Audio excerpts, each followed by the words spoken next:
This job is just so disgusting sometimes. So as you saw, I was light, so I went back in to get some weight put on. I opened the tarp, and there was literally... Is this still recording? What was that beep? Oh, it is recording. Like along the top rails of my trailer, there was probably like hundreds of thousands of maggots.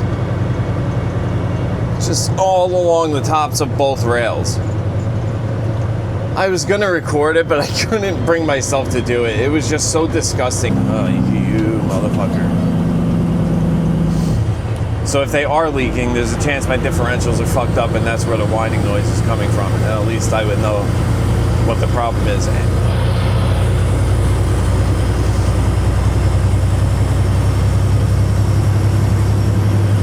That motherfucker drove straight into a rock wall the other day, broke his radiator.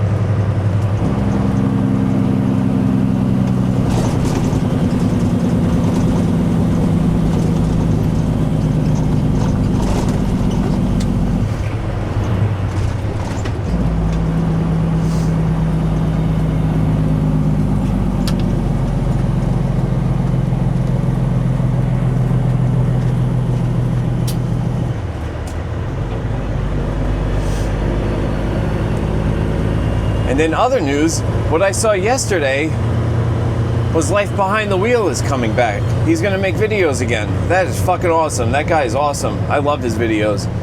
If you're watching this and you never heard of him before, go watch his shit. His videos are pretty good. He drives a really nice 389 Peterbilt. And it's a glider. It has a Caterpillar in it too, so. If you don't know who he is and you're watching this, go check him out. He makes way better videos than I do.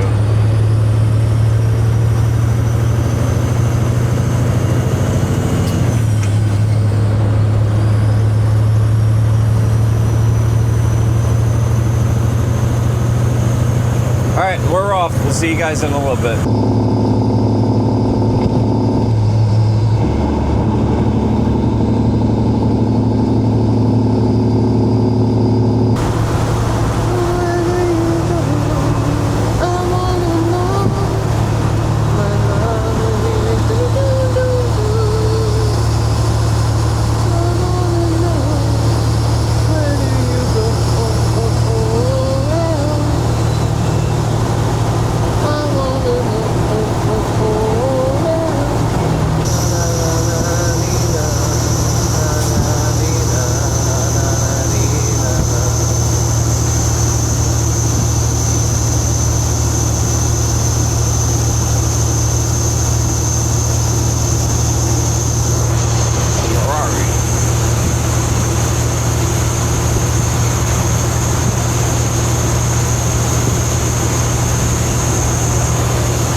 The dust just never ending.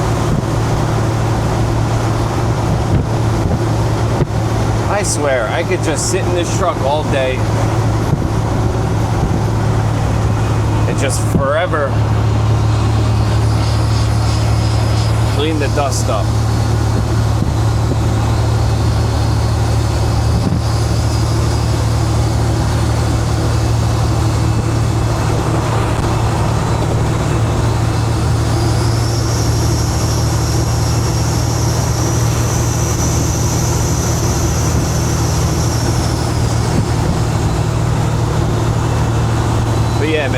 My trailer was so disgusting. As soon as I opened that tarp and I saw all those maggots, I've never seen that many before in my life.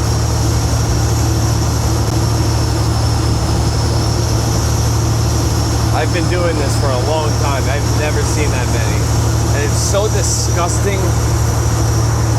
Like when you tarp the trailer over and you start strapping it down, like down the sides of the trailer. So you're kind of like pulling the tarp down because you're tightening the tarp down. And these fucking things, these maggots will fall on your head and everything. I just can't believe how many were on there. This trailer was loaded late in the day yesterday. Like, I would understand if it sat there for like maybe like 3 or 4 days, but it was only a matter of hours, like 12 hours, which is a long time. But oh my god, I almost wish I would have recorded it now at this point, because it was just unbelievable how many there were. I don't know why I'm going in the left lane. This guy's moving. He's moving pretty. Oh my god, now he's slowing down. Oh man, I should have just stayed behind him.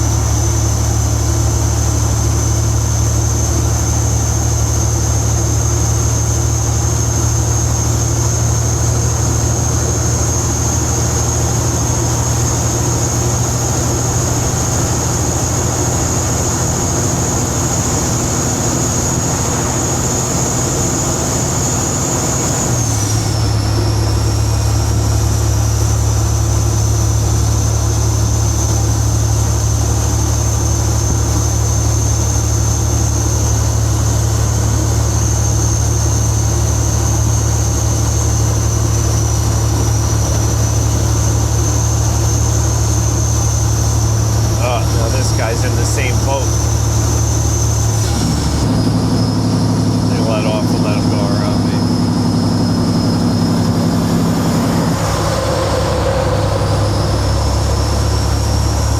That's a pretty nice classic.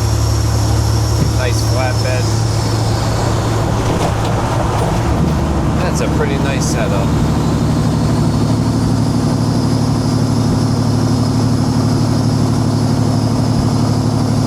Actually had a Freightliner Classic before I got this truck. I wasnwasn't as responsible back then. I'll say that much. I didn't take care of it. I barely ever cleaned it.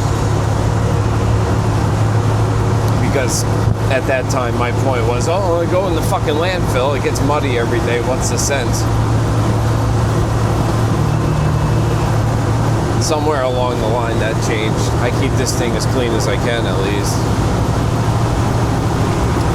That had a... What year was that? That was a 2006 as well, because that's what this is. It had a 14-liter Detroit in it. It had an EGR.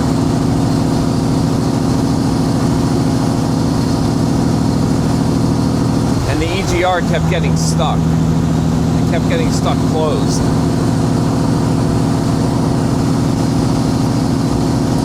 And it would open up. When it got stuck closed, the truck had no power. Like, it wouldn't get any boost or anything like that. But if I shut the truck off for a few minutes and started it back up again, it would work fine again, which is really weird. But it was just non-stop. The EGR was just non-stop issues. Coolant issues, stuff like that. I actually had it deleted by a shop that's like 2 hours from here. What was it called? I think it was called Leeds Trucking, or I don't know. They were a bunch of Amish guys. They knew their shit. They deleted the EGR system off the truck.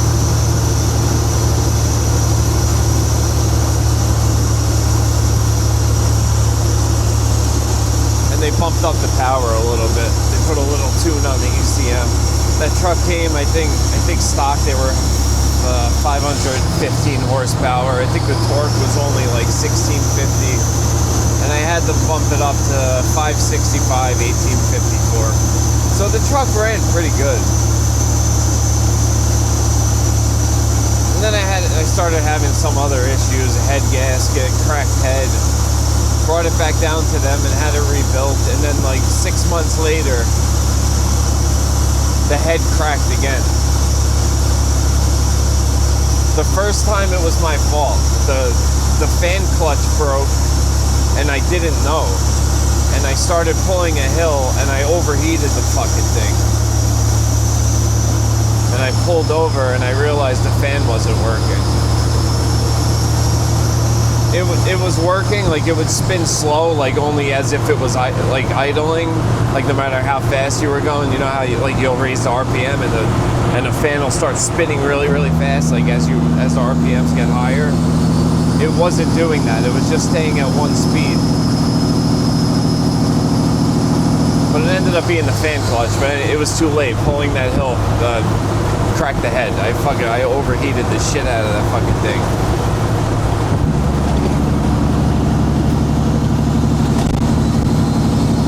So yeah, I had it rebuilt, and then 6 months later, the cylinders were getting drowned pretty much. They were getting filled up with diesel. I couldn't even start the truck.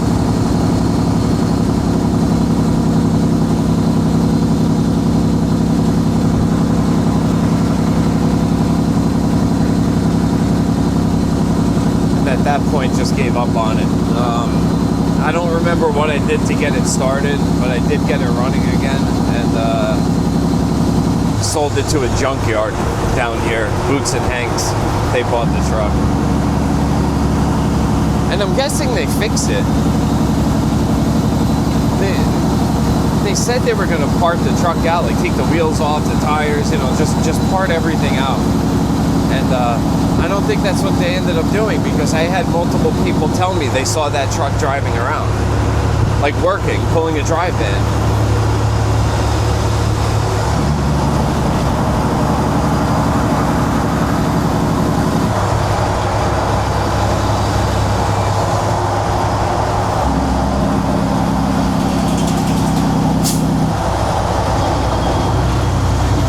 But yeah, a lot of people say they have good luck with those 14-liter Detroits. I didn't have good luck at all with that thing. Like I said, the first time that the head cracked, that was my fault, I guess. The fan clutch broke. I didn't know. Pulled the hill, overheated it. The second time, I really don't know what happened.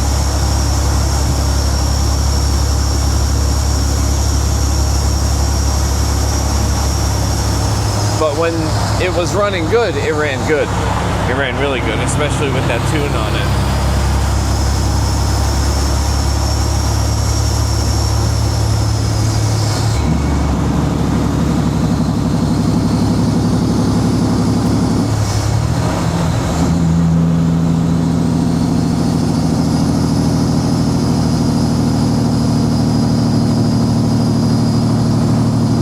The 12.7 Detroit.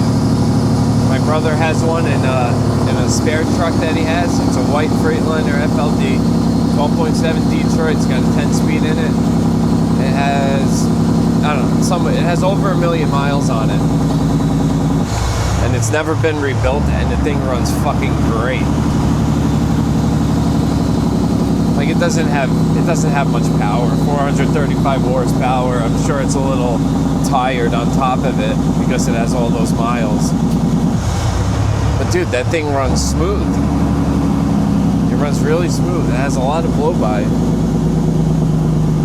That's my brother right in front of us, actually.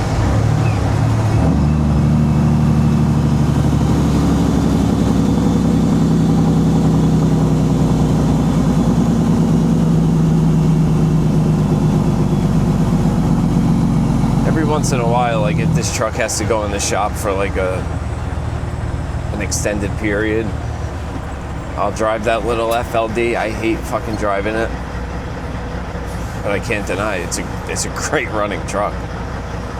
It's like those 12.7 Detroits they're like bulletproof. Fucking thing just keeps running. It doesn't break.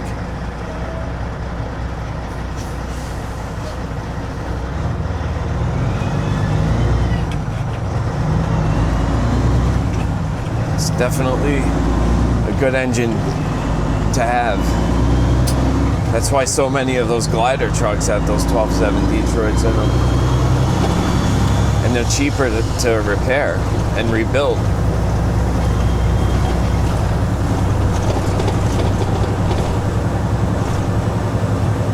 You can probably get one of them rebuilt for less than $20,000. I had this one was rebuilt for $42,000. But that was at a cat dealer. I'm sure if I went somewhere else, I could get it done for much cheaper. And that's with getting the 2 turbos. And I think I needed an oil cooler and a couple other things.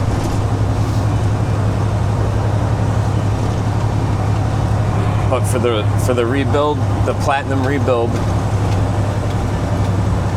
with the 2 turbos, because that's an option. The rebuild kit doesn't come with turbos. So the rebuild with the turbos, $40,000, and then an extra $2,000 in other shit.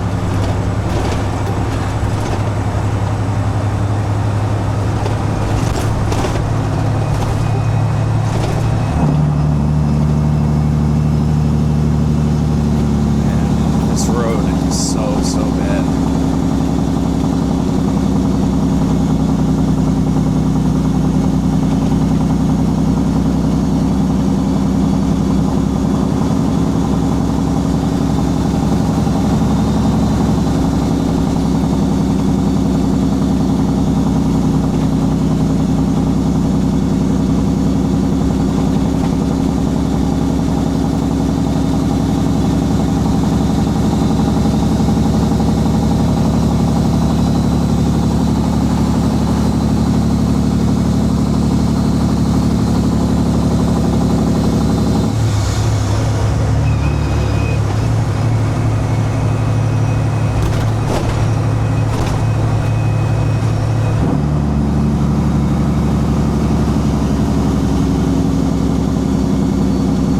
My brother let that guy go, or he just cut him off.